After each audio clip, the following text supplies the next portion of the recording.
നീ എന്തിനെങ്ങനെ നോക്കുന്നത്? മോളെ, ഇതൊരു കച്ചവട തന്ത്രമല്ലേ? ഇങ്ങനെ ചില സൗജന്യങ്ങൾ ചെയ്തു കഴിഞ്ഞാൽ നമ്മുടെ കടയിൽ സാധനം വാങ്ങാൻ വരുന്നവര് വേറെ കടയിലേക്ക് പോവില്ല. അങ്ങനെ നമുക്ക് കച്ചവടം കൂടുതൽ കിട്ടുകയും ലാഭം കൂടുതൽ കിട്ടുകയും ചെയ്യും, അല്ലേ കുഞ്ഞി? പിന്നെ ലാഭം. ശ്ശേ, എന്നാലും ഇതുപോലെ എത്ര പൈസ വെറുതെ പോയിട്ടുണ്ടാവും.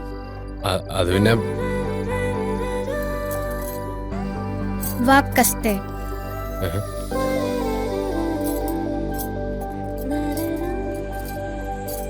മോനെ ദിനേശ, കൈവിട്ട ആയുധവും വാവിട്ട വാക്കും, കടം കൊടുത്ത പൈസയും, കിട്ടിയ ഊട്ടി ഇല്ലെങ്കിൽ ചട്ടി.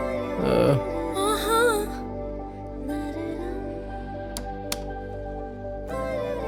ഒരിക്കൽ റാണിമോളിനോട് ചോദിച്ചു, 45 രൂപ 50 പൈസ എവിടെയെന്ന്.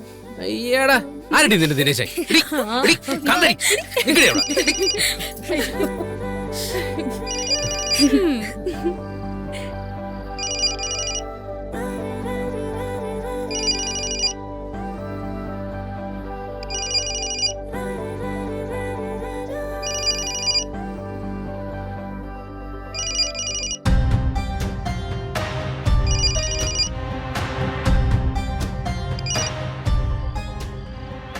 ഹലോ ഗിരി മോനെ, ഇത് ഞാനാ, ജനാർദ്ദനൻ, സന്ദീപിന്റെ അമ്മാവനാ. ആ, മനസ്സിലായി. അമ്മാവന്റെ നമ്പർ എന്റെ കയ്യിലുണ്ട്. അല്ല, അത്താഴമൊക്കെ കഴിഞ്ഞോ? ഇല്ല, കഴിക്കാൻ പോകുന്നേ ഉള്ളൂ. വെറുതെ വിളിച്ചാണോ? ഏയ്, വെറുതെ അല്ല. പെണ്ണ് കാണൽ ചടങ്ങിന് വന്നപ്പോ ഒരു കാര്യത്തിന് വ്യക്തത വരുത്താൻ വിട്ടുപോയി. അതൊന്ന് ഓർമ്മിപ്പിക്കാനാ ഇപ്പൊ വിളിച്ചത്. എന്തുപറ്റി? എന്താണെങ്കിലും പറഞ്ഞാൽ മതി. അതേ, പെണ്ണിന് സ്ത്രീധനമായിട്ട് എന്തൊക്കെ കൊടുക്കുമെന്ന് നിങ്ങളാരും ഒന്നും പറഞ്ഞില്ല. ഞങ്ങൾ അതേപ്പറ്റി ഒന്നും ചോദിച്ചതുമില്ല. അല്ല, അതിപ്പോ പെങ്ങന്മാരുടെ കാര്യത്തിൽ ഗിരി ഒരു തരത്തിലും ഒരു കുറവും വരുത്തില്ലെന്ന് ഞങ്ങൾക്കറിയാം. എന്നാലും കൊടുക്കുന്നത് എത്രയാണെന്നതിന് ഒരു കൃത്യത വേണമല്ലോ.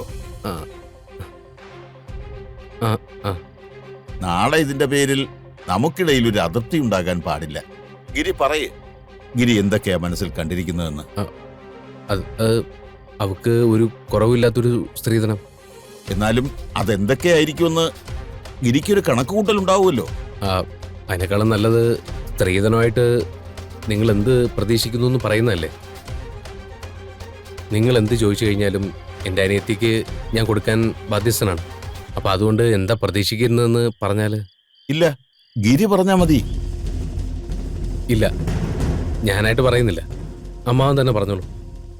ചെക്കന്റെ നിലയും വിലയും വെച്ച് 50 or 100 പവനോ 10-50 ലക്ഷം രൂപയോ ഒക്കെ ചോദിച്ചാൽ തരാൻ ആളുണ്ടാവും. പക്ഷേ ഞങ്ങൾ അങ്ങനെയൊന്നും ആരോടും വാശി പിടിക്കുന്നില്ല. പയ്യനും അങ്ങനെ ഒരു കടുപിടുത്തം ഇല്ല. അവന് രത്നയെ ഇഷ്ടപ്പെട്ടു. എത്രയും പെട്ടെന്ന് കല്യാണം നടത്തണം, അത്രയേ ഉള്ളൂ. ആ സ്ഥിതിക്ക് ഗിരി ഒരു 25 പവൻ സ്വർണവും 10 ലക്ഷം രൂപയും സ്ത്രീധനമായി കൊടുത്താൽ മതി.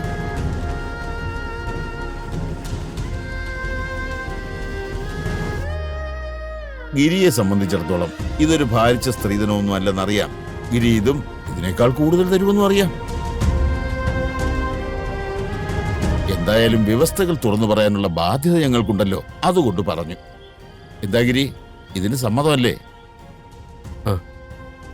എന്നാ ഞാൻ നാളെ വിളിക്കാം. ശരി.